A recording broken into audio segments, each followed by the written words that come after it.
जय हिंद, वंदे मातरम। जय हिंदू राष्ट्र। दोस्तों, ये वीडियो लेके आया हूँ मैं स्वामी जी का, जिसमें अमीना सरदार जी उनके शो पे आई हुई हैं। तो मैं इस वीडियो को मतलब देख के इस पे थोड़ा अपने भी व्यू बताऊँगा। तो वीडियो देख लेते हैं सबसे पहले। तो अमीना जी क्या कह रही हैं? So thank you very much.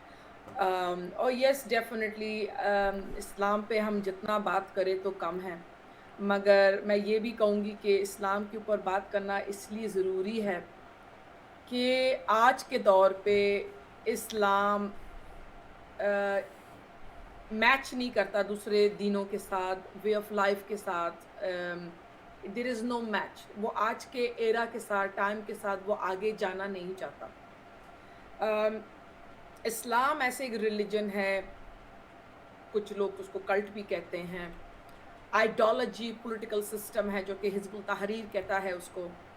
तो ये ऐसे एक रिलीजन है, ऐसे कुछ लोग हैं मुसलमान, जो कि मैं कहूँगी आज कुछ चीज़ें क्लियर करूँगी मैं, चाहे किसी को ये अच्छा लगता नहीं लगता, मैं साफ-सुथरा बोल देती हूँ। देखें, इस्लाम इज़ नॉट कोई ऐसी रिलीजन नहीं है जो कि सबसे पहले इंसानियत सिखाए दूसरे कौमों के लिए, एक बात। दूसरी बात, इस्लाम ऐसे एक रिलीजन है जो बहुत कि ही मुसलमानों को इम्पोर्टेंट समझाता पॉइंट है है। और बोलता है कि दूसरे मुल्कों में जाके कॉन्कर करो, शरिया लाओ, जिज़िया डालो, जो कि मुसलमान नहीं होता, मतलब ज़लालत, ज़लील करना, एक तरीके से सबड्यूट करो उनको। ये लिखा हुआ है कुरान में, आज ये सूरह तौबा में लिखा हुआ है। और मैं आज ये भी बोलूँगी, जो मुसलमान कहते हैं कि आप आमिना जी जनरलाइज़ ना करें, तो सबसे पहले तो मैं बोलूँगी कभी मैंने जनरलाइज़ नहीं किया, कभी मैंने ये नहीं कहा ऑल मुस्लिम, सब मुस्लिम। जब तक मैं सब ना बोलूँ इसका मतलब ये हुआ कि मैं सब मुसलमानों को एक बॉक्स में नहीं डाल रही। मगर मैं साथ में ये भी बोलूँगी कि जब आप लिबरल, मॉडरेट मुस्लिम्स सब गलत चीज़ें होते हुए देखते हो, तुम लोग कहते हो कि ये इस्लाम रिप्रेजेंट नहीं कर रहे, मगर आप लोग खामोश हो, तो आपकी खामोशी उनके काम को हाँ कर रही है। ये बहुत बड़ा इम्पोर्टेंट पॉइंट है कि अगर कहीं कुछ गलत हो रहा है और आप चुपचाप बैठे हो, तो दैट मीन्स आप कहीं ना कहीं उसको बढ़ावा दे रहे हो, उसको सपोर्ट कर रहे हो। तो जब लग रहा है कि गलत है तो उस पे क्वेश्चन उठाना चाहिए। ठीक है। अब लोगों की सोच ऐसी हो गई है, सेकुलरिज्म ने एक ऐसा कीड़ा है ना सेकुलरिज्म का, जो सिर्फ, और ये सेकुलरिज्म का कीड़ा पता किसको काटता है? ये सिर्फ हिंदुओं को काटता है। ये सिर्फ हिंदुओं के लिए ही बना हुआ है ये कीड़ा। ये ऐसा कीड़ा है जो हिंदुओं को काट लेता है, उनको सुला देता है। उनको एहसास होना बंद हो जाता है कि हमारे सामने हो क्या रहा है। क्योंकि जो भी दीन को फॉलो करते हैं, जो लोग ये गॉड्स का रिलीजन जो है, जो क्रिश्चियनिटी है, ये ऐसे हैं। अगर आप एक क्रिश्चियन हो तो आप सेकुलर नहीं हो, अगर आप एक मुस्लिम हो तो आप सेकुलर नहीं हो। तो सेकुलरिज्म का कीड़ा सिर्फ हिंदुओं को काटता है। और यहाँ पर सही और गलत का क्वेश्चन है, आपको हमेशा गलत को रिजेक्ट करना है, सही को सपोर्ट करना है। Meaning you are, your silence is accepting, आपका साइलेंस एक्नॉलेज कर रहा है उनको। This is what symbolically how I take it. इसको मैं इसी तरीके से लूंगी पर्सनली कि अगर आप अपनी आवाज नहीं ऊपर करोगे, मॉडरेट लिबरल मुस्लिम्स, नहीं नहीं वो एक्सट्रीमिस्ट हैं, नहीं नहीं वो पता नहीं क्या है, वो इस्लाम को रिप्रेजेंट नहीं करती, नहीं नहीं वो मुल्ला अच्छा नहीं है, ठीक है, ठीक है, मगर फिर अपना मुंह खोलो, खड़े हो और बोलो कि ये गलत है। खड़े हो, अपने में हिम्मत लाओ। तुम लोगों में इतना हिम्मत नहीं है कि पाकिस्तान में तुम लोगों की बहनों के साथ, मुसलमान लड़कियों के साथ, पंजाब सिंध में, पाकिस्तान जो इस्लामिक रिपब्लिक ऑफ पाकिस्तान है ना, वहाँ पर लड़कियों की शादी कुरान के साथ की जा रही है। तुम लोग ब्लास्फेमी की वजह से मोहम्मद के ऊपर जंपिंग जैक करते हो, छलांगे मारते हो कि मोहम्मद के ऊपर ड्राइंग मत करो, बेहुरमती, ब्लास्फेमी। मगर लड़कियों की जो पंजाब सिंध में 10,000 लड़कियों की तकरीबन हो चुकी है, कुरान के साथ शादी हो चुकी है। कुरान को उसके पेट के ऊपर बांधा गया है कि तुम्हारी शादी अभी इसके साथ हो गई है। उसको ब्लास्फेमी नहीं कहते हो क्या? तुम लोगों की आवाज कहां गई उन लड़कियों के लिए, उन महिलाओं के लिए? आप क्यों नहीं मुसलमान अपनी आवाज ऊपर करते हो? बोलती क्या ताला लग गया आप लोगों का? या आपका मुंह भड़कता है, चलता है, या जब स्वामी जी कुछ बोल दे या मैं कुछ बोल दूं? मगर आप हमको बोलते हैं हम गलत हैं। अरे भाई, हम जब आपकी बहनों के लिए भी आवाज ऊपर करते हैं, आप लोगों के लिए आवाज ऊपर करते हैं, तब भी आपको मिर्ची लगती है। ये तो मैं बोलूंगी, मेरे प्लेटफॉर्म पे मैंने इस पे वीडियो बनाई थी, जनाब आला मुझ पे ही भड़क गए। अरे तुम लोगों की बहनों के लिए बात कर रही हूं, तुम लोगों में एहसास नहीं है। और मैं यही कहूंगी कि कुरान के साथ शादी करना इज ब्लास्फेमी। एक अमीना सरदार जी एक्स मुस्लिम रह चुकी हैं, मतलब एक्स मुस्लिम नहीं रह चुकी हैं, एक्स मुस्लिम हैं। और अभी इनका कुछ लिखा हुआ है, न्यू नेम कमिंग, कोई नया नाम ये रखने वाली हैं अपना। इन्होंने इस्लाम को छोड़ दिया था और ये अंदर की सच्चाइयों को जानती है। और किसी टाइम पे ये मुलानी हुआ करती थी, मुलानी। तो मुलाना जैसे होता है वैसे एक मुलानी भी होती है, तो वैसे ये होती थी। और ये जो नॉन मुस्लिम है उनको दावत देती थी, इनवाइट करती थी कि आप आ जाओ, इस्लाम कबूल कर लो। इन्होंने बहुत ही गहराई से सच को जाना और फिर रिलीजन को छोड़ दिया। अब ये जो कहेंगी, अब कुछ लोग कहते हैं जी आरएसएस के दलाल, ये फलाना ढिमकाना, ऐसे बोलते हैं लोग। मैं अब सही बताऊं, मैंने आज तक कभी आरएसएस की शाखा नहीं लगाई, आज तक कभी नहीं। इवन मैंने वोट भी बीजेपी को नहीं दिया है। अब क्या कहेंगे सारे लोग, जब मैंने कभी आरएसएस की शाखा नहीं लगाई, मैं आरएसएस से जुड़ा नहीं हूँ, मैं कोई बीजेपी का वो कभी वोट नहीं किया है ना। तो अब मेन चीज़ ये है कि इस वक्त जो मैं डिबेट लेके आ रहा हूँ ये स्वामी जी का चैनल है, ठीक है। लेकिन अमीना सरदार तो मुस्लिम है ना, मतलब मुस्लिम रह चुकी है ना। हम किसको सुन रहे हैं? हम हिंदुओं को नहीं सुन रहे हैं, हम उन लोगों को सुन रहे हैं जो पहले इस्लाम में थे। हम उनको सुन रहे हैं, उनको सुन के हम बता रहे हैं सच्चाई। लेकिन अभी भी अगर आंखें नहीं खुली कुछ लोगों की तो फिर बहुत प्रॉब्लम है, बहुत बड़ी ब्लास्फेमी है। दूसरी, मैंने कभी भी नहीं कहा कि कुरान के साथ शादी has anything to do with Islam किसी तरीके से। पता है मुझे कि नहीं है इस्लाम के साथ वास्ता, जो सही है, जो गलत है। बट ये कल्चर बन गया है कि ये लड़कियों के साथ शादी इस तरह कुरान के साथ करना, ये सैयदों का पता नहीं, मोहम्मद के डिसेंडेंट्स हैं, एसेंडेंट्स पता नहीं क्या है वो, तो पता नहीं कौन बड़े स्टेटस वाले हैं। कौन सा स्टेटस?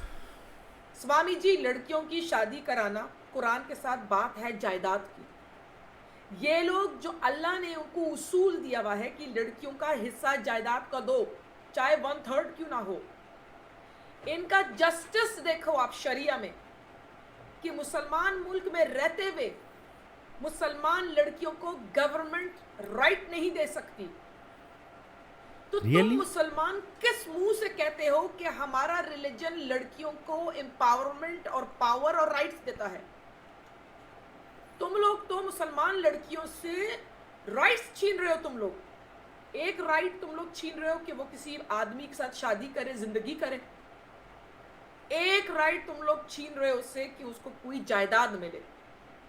अरे कौन सा खूबसूरती है तुम लोग के शरिया में, तुम लोग के इस्लामिक मुल्क में। तुम लोग एक चीज हो, सिर्फ इस्लाम मर्दों के लिए है। डेफिनेटली इस्लाम मर्दों को राइट देता है, और मेरे दिल में तो उन मर्दों के लिए वो इज्जत है, वो नाज है, जो कि ये कुछ जानते हुए इस्लाम को नहीं लेते, क्योंकि उनको पता है, एहसास है कि महिलाओं को कोई राइट नहीं मिलता, महिलाओं के साथ जुल्म होता है, कि इस्लाम में बेसिकली इंसानियत कुछ है ही नहीं। वो लोग उस चीज से भी डिस्टेंस करते हैं, पीछे हटते हैं। तो ऐसे लोगों के लिए मेरे दिल में बेइंतहा इज्जत है। तो ये कुछ पॉइंट्स मैंने जरा शुरू करने थे। जी, आज के संवाद कार्यक्रम में अपना पहला जो पॉइंट रखा, पॉइंट ऑफ व्यू रखा, और पूरी दुनिया का मुझे लगता है हर माँ बहन बेटियां जो तड़प रही हैं, करा रही हैं, या तड़प नहीं रही लेकिन किसी की तड़पन देख करके बोलना चाहती है। सिमोन द बोयार हुई हो या जोपाल सात्रा हुए हैं, ऐसे बहुत सारे जो महिला मुक्ति आंदोलन के सावित्रीबाई फुले रही है। उन्होंने कभी नहीं सोचा कि कोई हमारे विरोध में क्या कहेगा, हमें सच कहना है।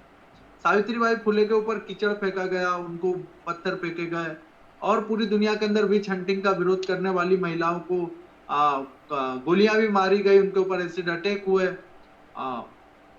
आप यही देखेंगे, वो जो अभी आपने जिस देश का नाम दिया पाकिस्तान, तो वो पाकिस्तान के अंदर एक पाकिस्तान, हलाला कर, पाकिस्तान। दिमागी हलाला हुआ, उसका नाम है मलाला। मलाला पाकिस्तान। पूरी दुनिया के अंदर एक पाकिस्तान को अलग तरीके से प्रेजेंट करने की कोशिश कर रही थी, लेकिन नोबेल प्राइज जीतने के बाद वो उसी इस्लाम का हिस्सा बन गई जिस इस्लाम ने उसको टॉर्चर करा। यह लोग वो लोग वही हैं करने लग जो गए। कहते हैं कि गुड़ खाओ और गुलगुले से परहेज करो। मतलब आप शक्कर से परहेज नहीं है, लेकिन शक्कर से बनी मिठाइयों से परहेज है। तो इस प्रकार से यह लोग पूरी दुनिया को, आपने आज 10,000 लड़कियों का बोला कुरान से शादी हुआ, इस पर मलाला ने एक भी बात नहीं रखा। एक भी। लेकिन मलाला ने भारत के अंदर महिलाएं हिजाब पहनेंगी, इसके ऊपर बड़ा एक लेक्चर दिया, ट्वीट करा कि महिलाएं भारत में हिजाब पहने। हिजाब सबसे पहला गुलामी का प्रतीक है, सबसे तो पहला। आप मानती हैं कि इस्लाम के अंदर कुरान जो एक किताब है, ग्रंथ है उनका, आप जिसे छोड़ करके आई हैं, आप जहां का हिस्सा थी, आज उनको किक मार करके यहाँ पर आई हैं उस कल्ट को, तो आप मानती है कि पूरा का पूरा इस्लाम खत्म हो जाएगा अगर महिला इस्लाम छोड़ दे? तो उनके पास बचा क्या? सबसे पहले तो मैं ये बोलूँगी, मुस्लिम महिला को तो पता ही नहीं है कि वो कितनी स्ट्रांग है, कितनी पावरफुल है, कितनी प्यारी है, कितनी इंटेलिजेंट है। उनको अपना ही नहीं एहसास। दे आर ब्यूटिफुल लेडीज, मगर प्रॉब्लम ये है कि उनको दबाया जाता है। बहुत सी लेडीज कहती हैं कि सर पे चादर करना इट्स वुमेन एम्पावरमेंट, ठीक है, हमको पावर मिलता है। तुम लोगों को तो इक्वालिटी तक नहीं मिलता। किस चीज का घमंड है तुम लोगों को कि तुम लोगों को वुमेन एम्पावरमेंट मिलता है? कोई भी नहीं मिलता। यही चादर की बात हुई, ये कितना इन्होंने जलील किया भारत में लोगों को, कितना इन्होंने शरशोर किया। मैं लड़कियों को बोलूं, और ये जो बैठी हुई है इंग्लैंड में, ये पाकिस्तान की, क्या मैं बोलूं, दो चली गई नोबेल प्राइज वाली, पता नहीं काय की नोबेल प्राइज वाली, इसको मैं बोलूं, सर पे चादर, तूने भारत में जो मुसलमान लड़कियां उन पे तुमने चिरचे किए, क्या कर रही है तू? सबसे पहले इंग्लैंड में भाग के तू उधर भागी क्यों? तेरे को आखिर किसी काफिर ने अपने मुल्क में जगह दिया ना तेरे को बचाने के लिए। काफिर ने जगह दिया तुझको।